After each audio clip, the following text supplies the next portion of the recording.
They expected JD Vance to get upset when they asked him to leave, but his response left the entire diner in stunned silence. JD Vance pulled into the parking lot of Owen's Diner, a small, unassuming spot in the heart of Springfield, Ohio. It was the kind of place that had been around for years, the neon sign flickering with age, the scent of sizzling burgers and freshly brewed coffee escaping through the door each time someone walked in or out. He had heard about it earlier that day from a local, someone who swore by their homemade meatloaf and hand-cut fries. After a long day filled with meetings, firm handshakes, and deep policy discussions, he was exhausted. All he wanted was a quiet meal before making the drive back. As he stepped inside, the bell above the door jingled, announcing his arrival. The diner was small but had the cozy charm of a place where regulars claimed their usual booths, where a faded wall of Polaroids by the register showcased decades of customers and staff. The air was thick with the rich aroma of bacon grease and fresh coffee, the low hum of conversation giving the place a warm, familiar feel. JD caught the eye of the hostess standing behind the counter. She was smiling until she recognized him. It was subtle, a split-second reaction, but he noticed the hesitation, the way her expression shifted almost imperceptibly, a flicker of uncertainty. A pause that stretched just a little too long. Her lips pressed into a thin line. He glanced around. A few customers had turned in their seats to look at him. A man, mid-bite into his burger, leaned closer to whisper something to his companion. A woman in a flannel shirt set down her coffee mug a little too forcefully, her eyes narrowing before quickly looking away. JD wasn't naive. He'd been in enough rooms, enough situations, to recognize when he wasn't entirely welcome. But here, in a diner? The hostess hesitated before finally stepping forward, tucking a loose strand of hair behind her ear. "Good evening," she said carefully. "Are you dining in or taking out?" JD let out a small, tired chuckle. "Dining in, if that's all right." Another pause, too long for such a simple question. Her eyes darted toward the kitchen, then back to him. "I just need to check something real quick. One moment." She disappeared through the swinging door. The murmur of voices in the diner quieted just a little more. More heads turned his way. A man at the counter shifted uncomfortably in his seat. Someone muttered under their breath. Something wasn't right. Behind the kitchen doors, muffled voices rose and fell, too low to make out clearly. JD exhaled slowly, rolling his shoulders back. He wasn't about to make a scene. He wasn't going to jump to conclusions either. Maybe it was just policy. Maybe they were short-staffed. The hostess reappeared, but this time there was no hesitation. She looked firm, decided. "I'm sorry, sir," she said, her voice steady now. "We can't serve you tonight."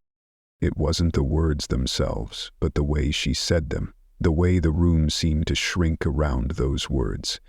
This wasn't business. This was personal. For a moment, JD said nothing. The words just hung there between them. Heavy, final. The diner had gone quiet, not completely silent, but quiet enough. The distant sizzle of the grill still crackled. A fork scraped against a plate somewhere. But the usual soft chatter had faded. People were watching, waiting. Jay studied the hostess. She wasn't hostile, just resolute, like a decision had been made, maybe by her or maybe by someone else. His gaze flicked past her to the kitchen window where two cooks stood behind the counter, half hidden behind the heat lamp, their expressions unreadable. He cleared his throat. "Did I do something wrong?" The hostess didn't fidget. She didn't look away this time. "We'd just rather not serve you tonight." No explanation, no mention of closing time, just that. JD let his hands settle on his hips, exhaling through his nose. He had been in plenty of tough situations, high-pressure debates, interviews designed to trip him up. But there was something different about being turned away from a simple roadside diner. A quiet cough broke the moment. JD turned slightly, meeting the gaze of an older man sitting at the counter. His blue work jacket was frayed at the cuffs, his hands rough from years of labor. He shook his head to himself before stabbing at the last of his eggs. A few booths over, a woman shifted in her seat, her expression unreadable. Across from her, a younger man, probably in his 30s, leaned back, arms crossed, as if he was enjoying the scene unfolding. JD took it all in. The glances that quickly turned away when his eyes met them, the ones that lingered just a little too long, the ones that held something sharper, something closer to satisfaction. He had choices. He could leave, shake his head and let it go. He could demand an explanation, challenge them, make them confront what this would look like when the story made the morning news. He could press the issue, force them to reckon with the fact that they were turning away a U.S. senator. Instead, he did none of those things. "All right," he said evenly, nodding. "Can I speak with the manager?" That caught a few people off guard. The hostess hesitated again, glancing toward the kitchen as if silently asking for permission. The old man at the counter muttered something. Someone near the window let out a short, disbelieving laugh. JD just stood there, waiting. The hostess disappeared again, this time through a different door. The diner remained in its uneasy silence, a sip of coffee, a plate sliding across the counter. Then the door swung open. A man in his early 50s stepped out, broad-shouldered, arms crossed over a grease-stained apron. His name tag read Don. He didn't ask JD what he wanted. He just looked him over once and said, "I hear you got a question." The way he said it wasn't welcoming. It wasn't even polite. It was a challenge. JD met Don's stare, steady and unreadable. He wasn't here to argue. He wasn't here to throw his weight around. But he also wasn't about to walk out without understanding why. "Yeah?" JD said, his voice steady. "I'd like to know why you won't serve me." Don exhaled sharply through his nose, like he had expected the question, but still wasn't eager to answer it. He wiped his hands on his apron, his gaze flicking briefly toward the handful of customers still watching the exchange. Some of them tried to pretend they weren't listening. Others made no effort to hide their curiosity. "Look," Don said, shifting his weight slightly, "this ain't personal." JD raised an eyebrow. "Seems pretty personal." Don's jaw tightened. He rubbed the back of his neck, then finally let out a sigh. "People around here have their opinions about you, about the things you stand for." He paused, his tone measured. "I got a business to run. I don't want trouble." JD nodded slowly, letting the words settle in the air. "And me sitting down for a meal is trouble?" Don didn't answer right away. Instead, his eyes drifted toward the counter, where the older man in the work jacket had gone back to his eggs, chewing slower now, as if drawing out the moment. A few booths over, the younger guy still sat with his arms crossed, watching like this was the best entertainment he'd had all week. JD had seen this before. Not exactly like this, but close enough. It was never about just one decision. It was about perception, about how it would look, about how people would react. It was about the ripple effect, the pressure that could push a person into choices they weren't entirely sure about. He turned back to Don. "Be honest with me.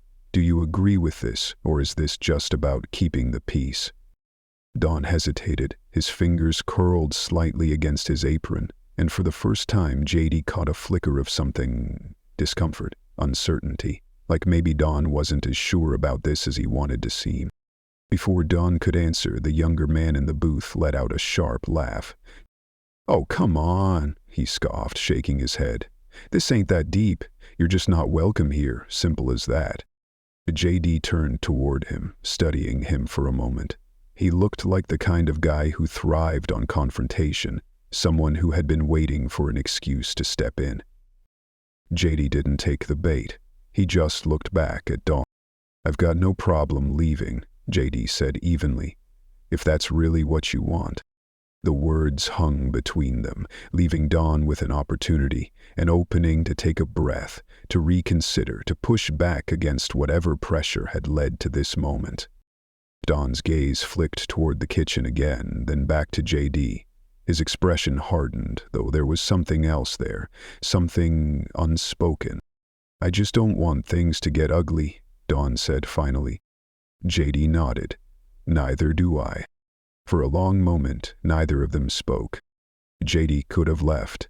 He could have shaken his head, walked out, and never looked back. He could have made a call, turned this into a headline, let the internet do what it does best. But instead he did something no one expected. He pulled out a chair, sat down, and said, "Then let's talk." The room tensed. JD didn't slam the chair down. He didn't puff up his chest or raise his voice. He simply sat, resting his hands on the table, as if he had all the time in the world. This diner wasn't used to that. Confrontations usually ended quickly, one side storming out, the other shutting down, but this wasn't that. Don looked at him for a long moment, then let out a slow exhale. "Talk," Don repeated, like the word itself didn't belong here. JD shrugged. "You don't want me here? I get that. What I don't get is why. So let's talk about it." A low chuckle came from the younger guy in the booth. "Man, this guy's got nerve." Jody ignored him. Don pulled out the chair across from JD, but didn't sit down. Instead, he leaned on it, arms resting against the back. His apron was still dusted with flour, probably from the morning shift. "I run a business," Don said finally. "I don't pick fights. I don't want headlines. But I got a community to think about." JD nodded. "All right. So tell me, what does this community think about me?" Don looked over his shoulder, almost as if he was waiting for someone else to answer that question. The waitress behind the counter shifted uncomfortably. The man in the work jacket kept his eyes down, his fork unmoving. Then Don looked back at JD. "People here don't like politicians," he admitted. "Don't trust them. And some of the things you've said, some of the things you've stood for, it doesn't sit right with folks." JD leaned back slightly, considering that. "Fair enough. But you don't know me, do you?" Don hesitated. "Not personally, no." "Then tell me," JD continued, his voice calm. "If I was just some guy walking in here, someone you'd never seen on TV, would we even be having this conversation?" Silence. JD let the quiet stretch between them, watching as Don's expression shifted. It wasn't a full change, but something had cracked. Even if it was subtle, something had shifted. Then, from the back of the room, the younger guy scoffed. "This isn't about TV, man. It's about people knowing who you really are." JD turned toward him, his expression calm. "And who am I?" The guy grinned, finally getting the attention he had been itching for. "You're the guy who acts like he understands regular people," he said, leaning forward slightly. "But you play politics just like everyone else." JD nodded slowly, letting the words sink in. "All right," he said. "Then, tell me, what do you think I should have done differently?" The guy blinked. That wasn't the response he had expected. "You want me gone?" JD continued. "Fine, but you've got the floor. Say what you need to say." The diner fell completely silent. Even the kitchen had gone still. No clinking plates, no shouted orders, just the weight of the moment pressing down. Don sighed, rubbing the back of his neck. "This ain't what I expected tonight." Jade let out a small, tired smile. "Me neither."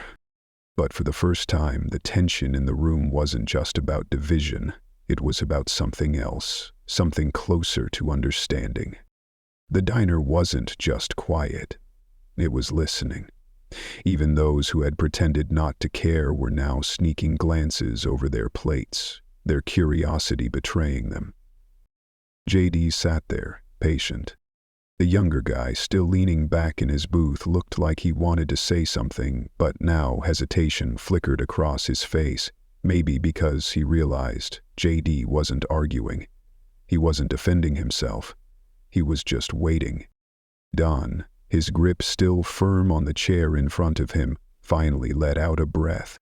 You want to know what people think? He shook his head. They think you're full of it. JD didn't react, didn't flinch. He just tilted his head slightly as if weighing the words. They think you talk about working-class folks, Don continued, his voice steady but edged with something real. But you still play the game, that you make promises like every other guy in a suit, and when it comes down to it, nothing changes. Don exhaled through his nose. And they don't forget. Jay nodded slowly. I get that. The younger guy let out a scoff. That's all you're gonna say? JD turned toward him. What else do you want me to say? The guy straightened in his seat. I don't know, man. You're supposed to argue, defend yourself, say something. JD rested his forearms on the table, his tone calm. You already made up your mind about me before I walked through that door, he said. You wanted me to get mad, wanted me to fight back so you could feel justified. The guy's mouth opened slightly, but no words came out. JD kept going, his voice even. But what if I told you I know exactly what that frustration feels like? He turned back to Don. You said nothing changes? I know that feeling. I grew up in it. I watched people around me get left behind. Hell, I felt left behind. He paused. And yeah, I went to school, did things people never expected me to do. But that doesn't mean I forgot. Don's fingers tapped against the chair. His expression was unreadable, but it wasn't dismissive. He looked thoughtful. JD glanced around the diner. You don't have to agree with me, he said. I'm not here to change your minds, but I walked in here as a customer, not a politician, just a guy looking for a meal. A beat of silence. Then, from the counter, the old man in the work jacket muttered, Damn shame when a man can't even get a burger. The tension cracked, just slightly. A few people smirked, even Don let out a small chuckle, shaking his head. JD turned back to him. So what now? Don exhaled, rubbing a hand over his face. He looked toward the kitchen, where the cooks were still watching, then back at JD. I'll tell you what, Don said finally. You sit here and finish this conversation, and if by the end of it, I don't think you're just another guy talking a good game, maybe, just maybe, I'll have my waitress bring you a menu. JD nodded, a small smirk tugging at the corner of his mouth. Sounds like a deal. For the first time that night, the room didn't feel divided. It felt like something else, something closer to a conversation. The air in the diner had changed. The stiffness in Don's shoulders had eased just a little. The younger guy in the booth had lost his smirk, now sitting up instead of leaning back like this was some kind of show. Even the customers who had stayed quiet, who had just been watching from the sidelines, seemed less certain of their own judgments. JD leaned forward slightly. All right, he said, his voice steady. Let's finish this conversation. Don exhaled and finally dropped into the chair across from him. He looked tired. Not just the kind of tired that comes from a long shift, but the kind that settles deep in a person. The kind that comes from years of expectations, from feeling like the world isn't listening. I'll be honest, Don said, rubbing his hands together. I don't know if you're the guy people think you are. I don't know if you really look out for folks like us or if you just know how to talk a good game. JD nodded. Fair enough. Don studied him. What I do know, he said, is that around here people got long memories. They remember every promise made to them. Every time someone shook their hand, looked them in the eye and said they'd do something, only to walk away and never come back. JD tapped a knuckle against the table, thinking. Then he said, I don't blame them for that. Don huffed out a laugh, shaking his head. That's the problem, he muttered. Nobody ever does. A beat passed. Then, from the counter, the old man in the work jacket spoke again. I worked 35 years in a factory, 35 damn years. He set his coffee down with a soft thunk. I watched my neighbors lose their jobs, the old man said, his voice steady but heavy. Watched entire families pack up and leave because there wasn't anything left for them. Watched politicians roll into town, shake a few hands, tell us they understood, then drive off back to wherever the hell they came from. JD met his eyes. And do you think I'm one of those politicians? The old man studied him for a long time, then gave a slight shrug. I don't know, he admitted. But I can tell you one thing. He pointed a calloused finger at you. You're the only one who stuck around to listen. That landed. The waitress behind the counter shifted, glancing at Dawn. The two cooks in the kitchen exchanged looks. Even the younger guy in the booth, the loudest critic all night, suddenly had nothing to say. JD let the silence settle, then turned back to Dawn. So, what's it gonna be? Dawn tapped his fingers on the table, looking toward the kitchen. He exhaled, thinking. Then finally he stood. Mary, he called toward the counter. Get him a menu. A ripple of surprise moved through the diner. The younger guy scoffed under his breath, but didn't argue. The waitress, Mary, hesitated for only a second before grabbing a laminated menu and walking it over. JD took it with a small nod of thanks. Appreciate it. Dawn shook his head, half amused, half disbelieving. I still don't know if I like you. JD smiled, flipping open the menu. That's all right, he said. I don't need everyone to like me. Dawn let out a short chuckle, then turned toward the kitchen. All right, boys, fire up the grill. And just like that, what had started as a refusal turned into something else, something no one in that diner would forget. The tension wasn't completely gone, but it had eased, enough for the sound of forks clinking against plates to return. Enough for quiet conversations to start back up, filling the space that had been sitting in a heavy silence just moments before. JD sat in the booth, menu in hand, but he wasn't reading it. He was watching Dawn, watching the old man at the counter, watching the younger guy in the booth who still looked skeptical but wasn't smirking anymore. Mary, the waitress, poured him a cup of coffee without a word. JD nodded in thanks. She hesitated for a second, then muttered, We make it strong here. JD took a sip and raised an eyebrow. I can tell. A few people chuckled. It wasn't much, but it was something. From across the room, Dawn was still standing near the kitchen, arms crossed, watching JD like he was trying to figure out what to make of him. Finally, Dawn sighed and walked back over. All right, he said, dropping into the seat across from JD again. Since you're here, tell me something. JD set the menu down. What's that? Dawn tilted his head slightly. You ever had this happen before? JD thought about that. Not just about being turned away, because rejection was part of the job. People loved you one minute, hated you the next. But this, being told he wasn't welcome in a place as simple as a diner? Not like this. Not with this kind of weight behind it. No, JD admitted, not like this. Dawn nodded slowly, as if that confirmed something he'd been wondering. And yet you stayed. JD leaned back slightly, taking another sip of coffee. Yeah. Dawn let out a small chuckle. Most guys in your position would have walked out, made a fuss, maybe called a lawyer, maybe made sure this place was plastered all over the news by morning. JD smirked. Thought about it. Dawn laughed, shaking his head. Then he sobered. You're not going to change everyone's mind. JD nodded. I know. Dawn exhaled, rubbing the back of his neck. And I can't promise I won't regret serving you tomorrow morning. JD grinned. That's fair. From the counter, the old man spoke up again, still not looking up from his coffee.